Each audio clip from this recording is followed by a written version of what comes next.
Mado wezone mi cover Ewenyigba TV joganu pomo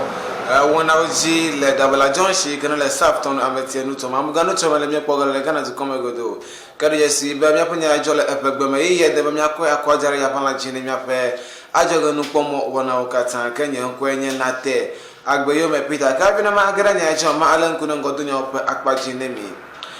attack no fiala ba ha bo nya mere ko di kogno ne as do fa ikana na agmala soro nya oji bo bi ka Ghana Education Service ba wa atu afokpo pe aye do fa nkubu bi modern fa no fefie wona ikala jim le Ghana to koma ne wa atu afokpo wona ye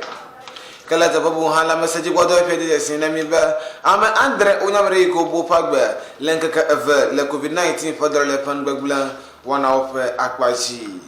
kaya panu kwala ke bulbule mi worogale agba chomela la matromi maba na magada nya chome nemi akbaba mi ten po New Zealand ebe English dictionary pa no no metatale mi pa nu pomo wana ji kan do pa ika da magona mi afinya jo wo ado bawle te bresare ika nele kada je si ba jaro nya mai kala si trom le nyamo dang do katanam le egbe nya jo pe akpaji na mi ano gaga na ika mi aje ko ko chu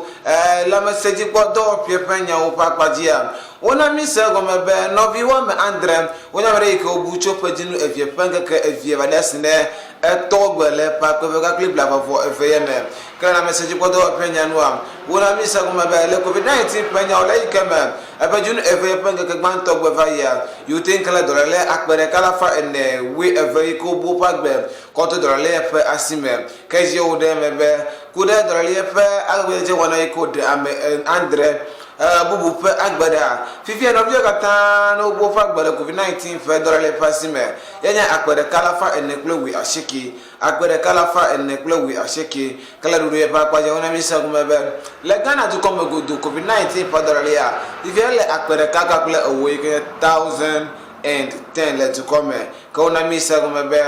no to we ade kata no Ghana to ko nya mere ko poguma le covid-19 fe dolale yo mai ka kutuka international airport in ham apoguma le wona e akpaji ko na mi sa ko mebe ama ashiki wonya mere ka dolale ala ngusala onti ala be boy kanya iga fe no via wa wole severe condition kanofi atwa dolale ala onti ala boy ka fe watan akulu ala watan anal bole covid-19 fa dolale pasi ko da mebe le amhrama akbere kakakula owu padrole ikentina yoka le Ghana to commentary le covid-19 fanya opa kwajia egenu to ekpere dolale hoyi kenye alafa de kakle aton ye alafa de kakle aton ikanye 105 la dudu ye pa kwaji ko na misa ko mebe nuto wa ma atonya nuto tra kwado ika covid-19 fa dolale ya akoto yika ugala gama alabegbe yika gba o de si be le egenu to me gbagaji la turufa nuto amuga nuto gbagaji je fa nuto pakula la turufa nuto game ko na misa ko bela yika mo covid-19 dolale atingere Ghana to come chopa ko ga klibla evieva ya novi akbala fa de kabla ton for andre blaton for reke 157,751 onya mere ke upodolele le Ghana to come kala message ko do pe panya noa ona misa ko be america no haya ko to covid-19 dolale pasime wenya akba ala fa de kabla aton for aton ala fa aton bla evo yenya 155,322 le Ghana to come go to kala message ko do pe gaji ko okuku ye ko la lu pom ko ne edu aja te trainer suko ka pe te po ika ha bobo pupu na poda la bo susu mebe wala ngule covid-19 ba kula pen bagula wana umuti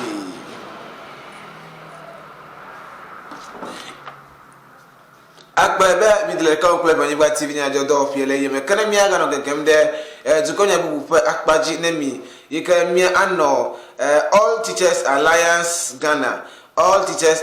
Ghana ekpo komi yobe attack nu fielo po ha boboa ola dem la gbogbombe Ghana Education Service alo do po ikana la gbana so nya oji pom la Ghana ju come podo do yikino ko de atum hana yu pe gegere nkubuwi modern pe ayi oji hana nu fefie de toto alo hana hekoko le nkubuwi modern fefie wona po akpaji ke fie be wole ICT training wono le online kala do ye pa akpaji a wona misa go mebe Ghana gasidi alafa aton ye khege nfela wala havia pogume le ile ni forru yo go detume ka le ikeme la muganu tom le ikeme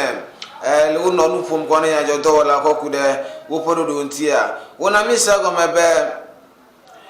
ho lengu bi modangu yo jile ayi do yo jihana nufiela wa ayemi ke awa zambe ayemi ke wo acho laptop su akoko agere wona yemi ke fiebe jirudo perudo ikino kodeto be nufiela de kan ko computer modang de ka ayemi ke adeuchi le fifie pe akwaji kala dodo yema wo deje sinemi be le yo fa attack habobo penu wona pa akwaji a alaike yo to ado ika lo yo fa habobo na la do le kopojia laptop ya lo dodo kan jiro kodeto ba menye nu ke aka osiu ke je o de mebe le ye ke yo le nu punga ple alaike no le chim le Ghana to koma menye nu ke le yo ji dem nu kra kong le Ghana to komo ta je be mi alen kuro mi apa for de wona uti ke le pa gbada sena na uti a e bi ko chedu asiri ba wa guglu agara kula ganji ple yo yike wa wo de epen bodudu wona uti ta mi akpo be nka adugu le attack ni fe pa pa le ke me wo ngla agban ko la Ghana Education Service na se la meji do pa ike ne ele agbana sonya oji bom le Ghana to come be wa alen kuda ufe dodo 193 le agbana sonya papa ji le ikomo na jirado won be syllabus alu agbana me penu le di kene le de views hana open source ro wona le school gado mo le Ghana to come ne wa ten ano ya wan la chi ne mi akbabe mi orga klemi ke mi se bu Nyadzɔdzɔwo le India pakpaji kare jesi be no sinis ebe English dictionary jaru nyama ika dro asanya Nyadzɔdzɔ fi wodogbo na maka hate onye modang dokata afi ete ponye le miape ajoga no pomo wana o ja kwenemi le miape de ka wala ta nyenko nye na te agbeyo me Peter